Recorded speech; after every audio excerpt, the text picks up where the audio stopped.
Hello guys, ఇప్పుడు మనం జమ్మలమడుగు నుంచి గండికోట ఆటోలో వెళ్తున్నాం గాయస్. ఇక్కడ నుంచి 14 కిలోమీటర్లు ఉంటుంది అక్కడ వెళ్ళడానికి. బస్సులు ఏమి ఉండవు, ఆటోలో మాత్రం అక్కడికి వెళ్ళాలి గాయస్ మనం. Hello guys, welcome to our channel. నేను మీ ప్రభాకర్ని. ఈరోజు వీడియోలో వైఎస్ఆర్ కడప జిల్లా జమ్మలమడుగులో ఉన్న గండికోట ప్లేస్కి వచ్చాం గాయస్. ఈరోజు ఆ ప్లేస్ చూద్దాం మొత్తము. లోపల ఒక ప్లేస్ నుంచి వెళ్ళి వాళ్ళకి వివరిస్తూ మనము ఆ ప్లేస్ చూద్దాం గాయస్. ఓకే గాయస్, ఇంక లోపలికి వెళ్దాం. ఇదే గాయస్ ఈ కోట యొక్క మెయిన్ ఎంట్రన్స్. ఇక్కడ నుంచి వెళ్ళాలి.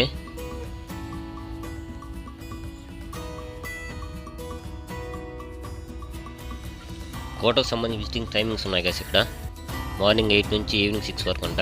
5:30 క్లోజ్ చేస్తారంట గాయస్ ఇది కోటను చూడడానికి. గాయస్ ఈ కోట మొత్తాన్ని ఎర్రటి సున్నపు చాణాపురంతో నిర్మించారు గాయస్. గాయస్ ఇది కోట ఎంట్రన్స్ గాయస్. నుంచి మనం లోపలికి వెళ్ళాలి, కోట లోపలికి. మనం వెళ్తున్నాం అక్కడికి. చూడండి కానీ చాలా ఉంది ప్లేస్ అంతా.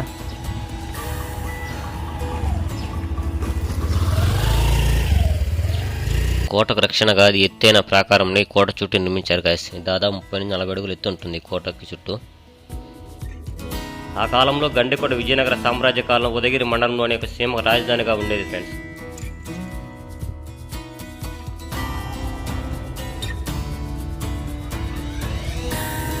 గాయస్ ఇక్కడ మనకు కనిపిస్తున్న తలుపు ఇనుముతో చేసినాయి గాయస్. వీటికి మళ్ళీ సూదులు లాంటి ఒకటి డిజైన్ కూడా వేశారు వీటిని. కోటకు రక్షణగా ఎత్తైన తలుపు నిర్మించారు గాయస్. ఇక్కడ చాలా ఎత్తుగా ఉంది గాయస్ ఈ తలుపు కూడా.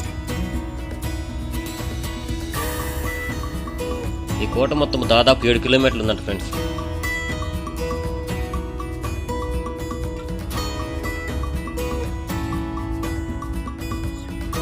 ఎత్తైన నిర్మాణాలతో ఈ కోటను చాలా పటిష్టంగా నిర్మించారు కదా గాయస్.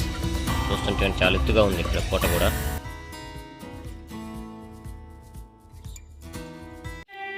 తరువాతి కాలంలో విజయనగర సామ్రాజ్యం విచ్ఛిన్నమైనప్పుడు 10వ శతాబ్దం మధ్య ప్రాంతంలో అబ్దుల్లా కుతుబ్ షేరాని మీర్ జుమ్లా మరియు కుమార తిమ్మనాయనికి మంత్రి అయిన పొదిలి లింగన్న ద్వారా విషప్రయోగం చేయించి ఈ కోటను స్వాధీనపరుచుకున్నారు ఫ్రెండ్స్. కమ్మ నాయకులు ఈ గండికోటను దాదాపు 300 ఏళ్లు పైగా పరిపాలించారు ఫ్రెండ్స్. గోడ పై భాగన సైనికుల సంచారం కోసం దాదాపు 5 మీటర్ల పొడవు బాటగా ఉంది గాయస్.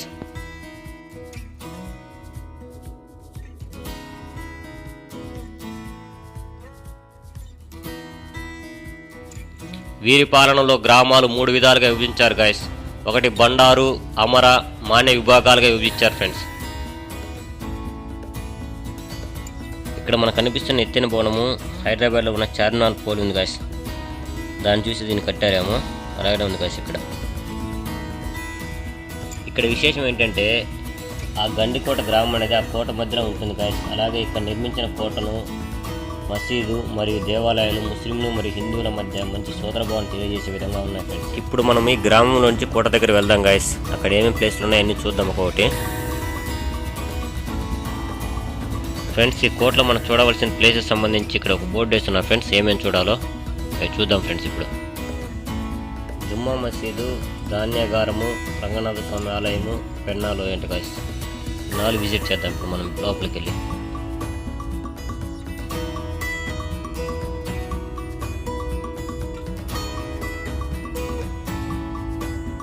జుమ్మా మసీద్ నిర్మించిన మీర్ జుమ్లా ఒకప్పటి ఇరాన్ దేశానికి చెందిన తైల వర్తకుని కుమారుడు గాయస్. రౌలుకొండ రాజ్యంతో వజ్రాల వ్యాపారం చేస్తున్న ఒక వర్తకుని దగ్గర గుమస్తాగా పనిచేసి వజ్రాల గురించి జ్ఞానం సంపాదించిన తర్వాత భారతదేశం చేరాడు గాయస్. మచిలీపట్నంలో తన స్థావరాన్ని ఏర్పరచుకుని తెలుగుదేశంలో ఉన్న వజ్ర సంపదపై గురిపెట్టాడు ఫ్రెండ్స్. తర్వాత విజయనగర సామ్రాజ్యంలో వజ్రాల గనులు ఉన్న ఈ రాయలసీమపై తన కన్ను పడింది. 1650 సంవత్సరంలో పెద్ద సైన్యంతో మీర్ జుమ్లా గండికోటపై దండెత్తడం జరిగింది గాయస్. అతను సహాయం చేయడానికి యుద్ధ తంత్రాలు తెలిసిన మైమ్లీ అనే ఫ్రెంచ్ ఫిరంగల్ నిపుణుడు కూడా అతను సహాయం చేయడం జరిగింది గాయస్. ఇప్పుడు మనకు కనిపిస్తున్న ఈ జుమ్మా మసీద్ కింద ఒకప్పుడు శివునికి సంబంధించిన దేవాలయం ఉండేదంట గాయస్. దాన్ని పడగొట్టేసి ఆ ప్లేస్లో ఇప్పుడు జుమ్మా మసీదు మీర్ జుమ్లా నిర్మించడం జరిగింది గాయస్.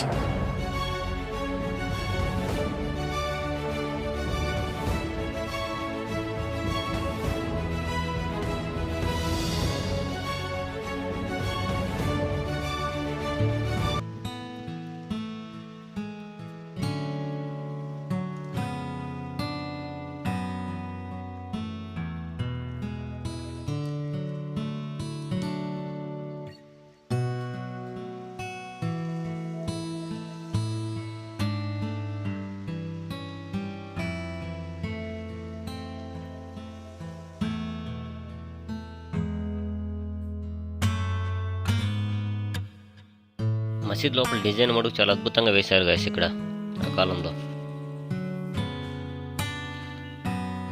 చూడటానికి మసీదుని లోపల బయట చాలా అందంగా నిర్మించారు గాయస్. ఫ్రెండ్స్, దీన్ని పెద్ద కోనేరు లేదా కత్తుల కోనేరు అంటారు ఫ్రెండ్స్. యుద్ధం చేసి వచ్చిన తర్వాత కత్తుల్ని ఇక్కడ కడిగేవాళ్ళు, ఈ వాటర్ని ఉపయోగించేవాళ్ళు.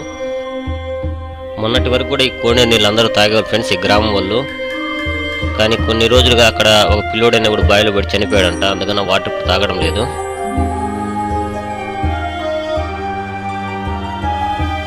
దీనినే ధాన్యాగారం అంటారు ఫ్రెండ్స్. రాజ్యంలో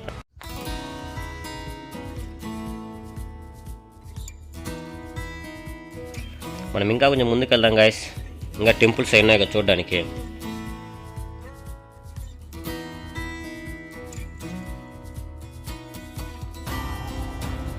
ఇది రంగనాయకుల స్వామి ఆలయము. మనం లోపలికి వెళ్దాము. లోపల ఎలా ఉంది ఆలయం మొత్తం చూద్దాం గాయస్.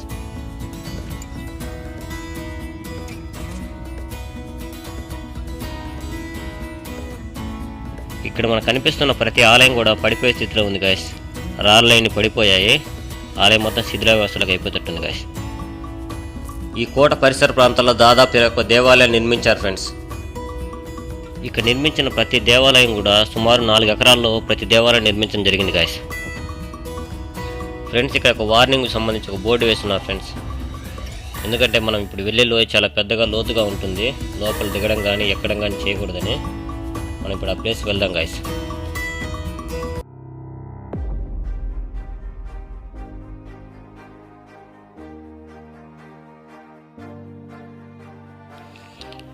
ఇక్కడ రాళ్ళు మొత్తం చాలా పెద్దగా ఉన్నాయి గాయస్. నడిచేటప్పుడు చాలా జాగ్రత్తగా నడవాలి, జారిపోతున్నాయి రాళ్ళు కూడా. పెన్నా నది ప్రవాహం ఇక్కడ కొండల మధ్యలో లోతైన గండి ఏర్పరచడం వల్ల ఈ కోట గండికోట అని పేరు వచ్చింది ఫ్రెండ్స్. 2 నుంచి 300 అడుగుల ఎత్తులో నిటారుగా ఉండే ఇసుకరాతి కొండల గుండా ప్రవాహంలాగా సాగే ఈ నది సుమారు దాదాపు 4 మైళ్ళ గండి వరకు ఏర్పడింది ఫ్రెండ్స్. ఈ నదిని ఆనుకొని కోట నిర్మించడం జరిగింది ఫ్రెండ్స్. రాణి మహల్, తాలిం ఖానా, గన్ ఫౌండరీ అంట కనిపిస్తుంట. వెళ్దాం కాదు ఇప్పుడు ఇక్కడ వెళ్ళాలంట.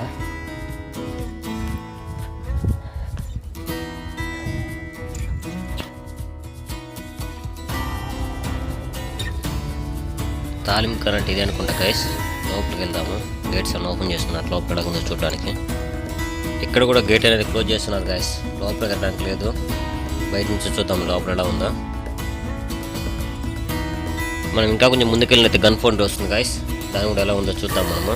ఇక్కడ అన్ని గోడలన్నీ పడిపోయి ఉన్నాయి. బట్ ఇది మొత్తం చాలా ఎత్తైన గోడలు నిర్మించారు గాయస్.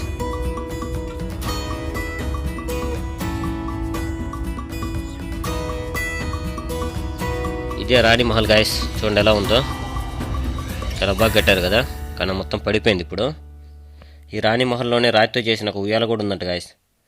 ఇప్పుడు మనకి కనిపించడంలే. లోపల చెట్లన్నీ మొలుస్తున్నాయి. ఇక్కడ లోపలగా పోవడానికి కూడా లేదు. ఇంకా బయట నుంచి చూపిస్తున్నా. ఇక్కడ మనకు కనిపిస్తున్న అతి పెద్ద దేవాలయం ఇదే గాయస్. మాధవరాయ స్వామి దేవాలయము. ప్రజెంట్ ఇది శిథిలావస్థలో ఉంది. తెలుగువారి శౌర్య ప్రతాపాలకు, దేశాభిమానానికి, హిందూ ధర్మ సంరక్షణ తత్పరకు ప్రతీకగా ఈ గండికోట గాయస్.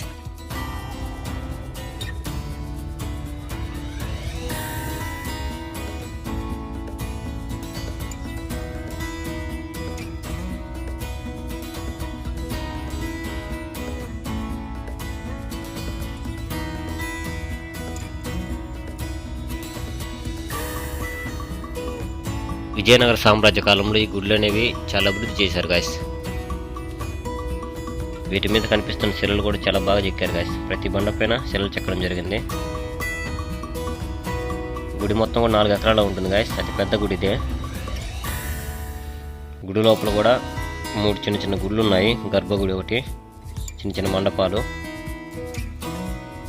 దీన్ని కూడా చాలా ఎత్తుగా కట్టారు గాయస్. తరువాతి కాలంలో కుతుబ్ షాహీలు వచ్చి గుళ్ళని పడగొట్టేసేసి ఆ ప్రదేశాల్లో కొన్ని దగ్గర మసీదులను కట్టడం జరిగింది. అందువల్ల చాలా వరకు గుళ్ళు అనేవి కనుమరుగైపోయాయి గాయస్.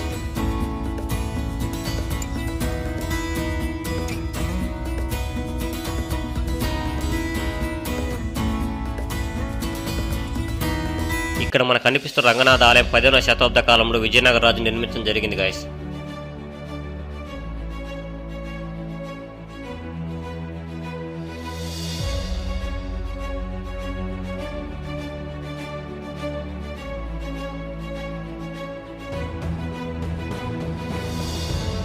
లేకపోతే ఈ 7 ఎకరాల స్థలంలో చాలా గుళ్ళు నిర్మించారు ఫ్రెండ్స్ ఆ కాలంలో.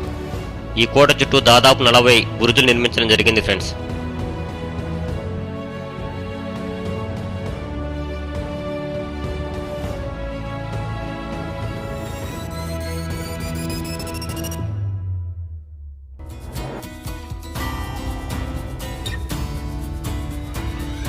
దీని కారాగారం అంటారు ఫ్రెండ్స్. చిన్న చిన్న తప్పులకు కూడా ఆ కాలం శిక్షలు చాలా భయంకరంగా వేసేవాళ్ళు.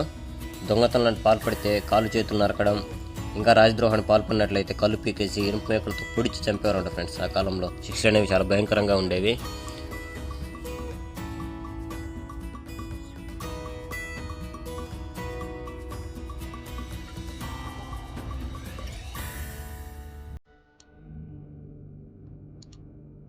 రాజ్యంలో పెద్ద దొంగతనానికి పాల్పడినట్లయితే గడ్డ కింద కుక్కెం గుచ్చి వేలాడి చంపేవాళ్ళు ఫ్రెండ్స్. ఆ రోజుల శిక్షలు అనేవి చాలా కఠినంగా ఉండేవి ఫ్రెండ్స్.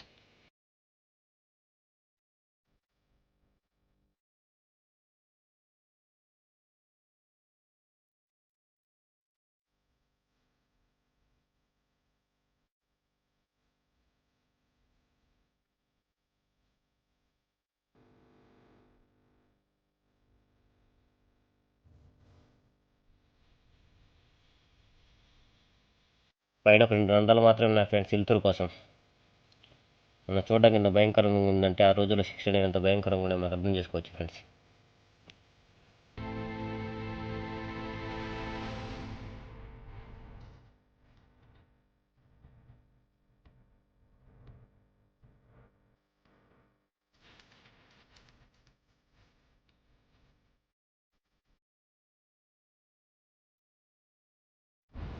ప్రస్తుతం ఈ గండికోటని పర్యాటక ప్లేస్గా చేయడం జరిగింది ఫ్రెండ్స్.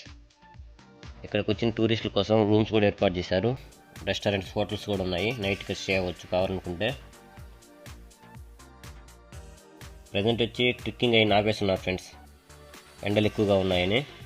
ఓన్లీ విజిటింగ్ మాత్రమే ఉంది. ఇక్కడికి వచ్చిన టూరిస్టుల కోసం రూమ్స్ కూడా ఏర్పాటు చేశారు.